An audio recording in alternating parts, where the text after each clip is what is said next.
वंदे मातरम मित्रों, कैसे हो? सुप्रभात। अपने राष्ट्र के संसदीय चुनाव संपन्न हो गए। जिन्हें सरकार बनाना था उन्होंने अपनी सरकार का गठन भी कर लिया और जिन्हें विपक्ष के नाते सरकार के बाहर रहना था वह भी बैठ गए। फिर भी निशाने पर तो भारत की अस्मिता ही है। जो लोग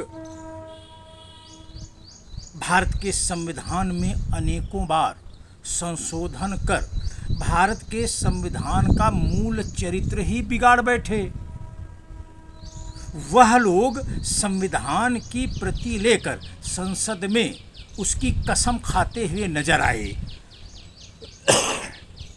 मजे की बात देखिए कि जिन लोगों को संविधान को खत्म करने का दोषी ठहरा रहे हैं वही संविधान को बचाने के असली पुरोधा हैं। पर यह आरोप वह लोग लगा रहे हैं जिन्होंने संविधान का सरेआम दुरुपयोग किया और भारत की भोली भाली जनता को कन्वर्ट कराकर उसे कन्वर्ट ईसाई, दलित या बौद्ध बना दिया। अब उन्हीं कन्वर्ट दलित, ईसाई और बौद्धों के आधार पर भारत के संविधान को न बदलने देने की स्थिति अराजकता के रूप में परोसी जा रही है। भारत के संसद सदस्य भारत के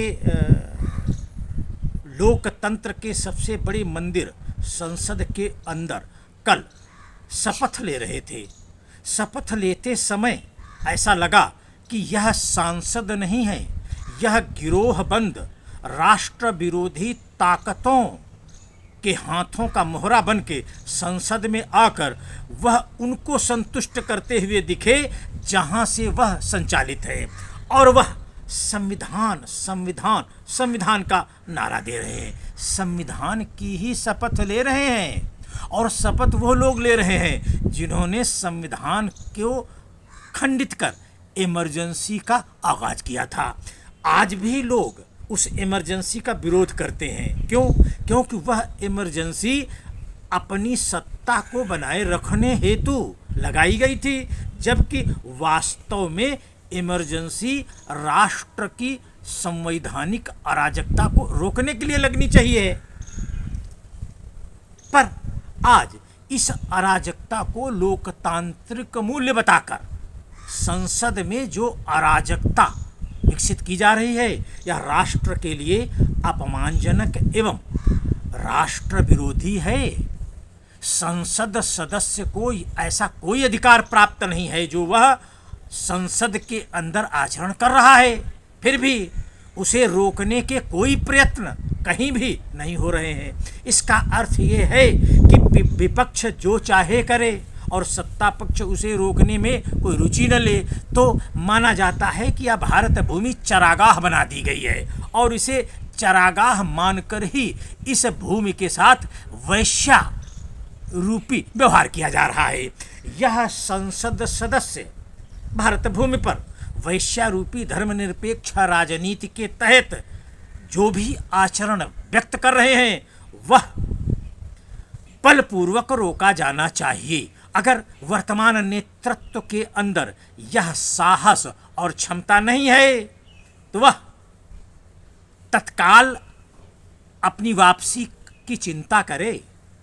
इस विषय पर किसी भी तरह की राजनीति उसके और उसके समूह के लिए, संगठनात्मक परिवार के लिए घातक होगी।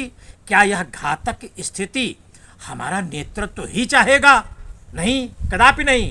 तो फिर हमें ऐसी स्थिति विकसित करनी होगी जिसमें भारत में राजनीति ना हो। ऐसी स्थिति 10 वर्ष में विकसित भी हो गई थी, फिर दिमाग में बदतमीजी का कीड़ा जगा और उसने सब कुछ बिगाड़ लिया। आओ हम सब शीघ्रातिशीघ्र पुनः उसे निर्मित करें और भारत को पुनः राष्ट्रनीति के मार्ग पर चलावें। अगर आप राजनीति के दायरे में जाओगे तो वहाँ आपकी कोई आवश्यकता नहीं है। वहाँ राजनीति करने के लिए विदेशी कांग्रेस गांधी परिवार मौजूद है। आपको अगर उस क्षेत्र में रहना है तो राष्ट्रनीति ही करनी होगी।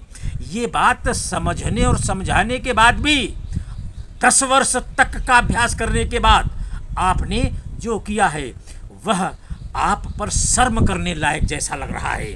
आप पर शर्म कैसे की जाए, इसकी चिंता करो। अधिक देर आपके कुटुंब के और अपने राष्ट्र रूपी परिवार के लिए घातक सिद्ध होगा। राष्ट्र विरोधी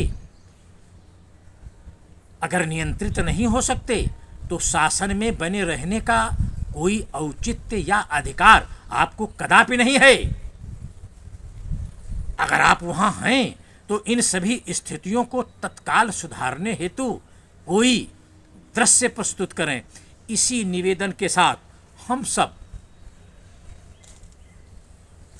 अपने राष्ट्र के वर्तमान नेतृत्व से कोई अपेक्षा करें, उससे यह अपेक्षा कतई न करें कि वह वैश्यारूपी धर्मनिरपेक्ष राजनीति के लिए स्वयं को दलाल सिद्ध कर ले, भड़ुआ बना ले। ऐसी अपेक्षा सिद्ध करो कि वह राष्ट्र के लिए बलिदान हो जाए, राष्ट्र के लिए कोई नजीर बना दे। नानाजी देशमुख की तरह कोई एक सैद्धांतिक स्वरूप विकसित कर दे। हमें मूल्यों की आवश्यकता है, न कि अराजकता की। अराजकता भारत में राजनीति करने वाले कन्वर्ट ईसाई, दलित और बौद्ध विकसित तो कर रहे हैं। उसे रोकने का काम है आपका, न कि उसमें रुचि लेते हुए उसे और अधिक विकसित करने की। आओ हम सब अभी भी चेत जाएं, वरना आगे फिर अवसर नहीं दिया जाएगा और फिर 10 तरह के प्रश्न और शिकायतें होंगी। वह शिकायतें फिर स्वीकार्य नहीं होंगी, न सुनी जाएंगी। इसलिए अभी समय है। कल भारत में आपातकाल का जोर शोर से डंका बजा। जो आपातकाल लगाने वाले थे वो संविधान की रक्षक मंडली बन गए, और जो आपातकाल का मोहरा थे, जिन्होंने उस समय जेल यात्राएं की, वह सब संविधान को समाप्त करने वाली।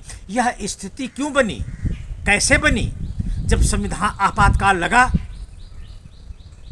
जब भारत के संवैधानिक दायरे में आपातकाल लगाया गया, तब जो लोग आपातकाल लगाने वाले थे वह सब आज वर्तमान शासन चलाने वाले राजनीतिक दल के नेता हैं। यह क्या कर बैठे हो आप लोग? आपातकाल लगाने वाले आधे से अधिक नेता इस समय हमारे भारतीय जनता पार्टी के नेता हैं। ये कौन सी नीति चरागाह मानकर अपना रहे हो? क्या कुछ भी बुद्धि विवेक शेष नहीं रहा? विचार हेतु कोई विचार मस्तिष्क में जन्म नहीं ले रहा? तो चुपचाप घर जाओ। इस पूरी अवस्था को, स्थिति को अपयश का कारक तो न बनाओ। भारत माता की जय। वंदे मातरम।